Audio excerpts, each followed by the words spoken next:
ہم کریں گے ہر مظلوم کی حمایت۔ السلام علیکم ناظرین، میں ہوں حورین فاطمہ اور آپ دیکھ رہے ہیں حمایتی نیوز HD چینل۔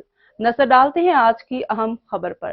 سانگھڑ سریام فحاشی پھیلانے کے جرم میں 3 مرد اور 3 خواتین گرفتار، 7 منشیات فروش گرفتار، 3000 سے زائد مضر صحت گٹکے کی پوڑیاں، 63 بوتلیں وسکی اور 100 لیٹر دیسی شراب اور موٹر سائیکل برآمد۔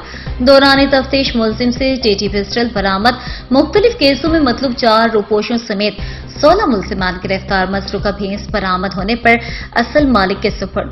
تفصیل کے مطابق SSP سانگھڑ اعجاز احمد شیخ کی قیادت میں جرائم پیش کے خلاف مؤثر کارروائیاں جاری ہیں۔ اس سلسلے میں SHO کے پرو رحم حسین وسوانو نے ماتحت عملے کے ہمراہ سریام فحاشی پھیلانے کے جرم میں اکرم جٹ، راجو بھیل، جنور بھیل، ہینا ملک، ثانیہ ملک اور انم ملاح کو گرفتار کیا ہے۔ SHO ٹنڈو آدم غلام شبیر ٹلوانی نے اقدام قتل کے مقدمے کی تفتیش کے دوران ملزم بابر علی چاکرانی سے ایک ٹیٹی پسٹل برآمد کیا ہے۔ SHO جام نواز علی منور حسین راجپور نے منشیات فروشوں علی بہار، شیر خان، شیر جنگ اور معشوق علی کو گرفتار کر کے ان کے قبضے سے 63 بوتلیں وسکی، 100 لیٹر دیسی شراب منشیات کی نقل و حمل میں استعمال کی ہے۔ مزید خبروں اور اپڈیٹ سے باخبر رہنے کے لیے دیکھتے رہیں حمایتی نیوز HD چینل۔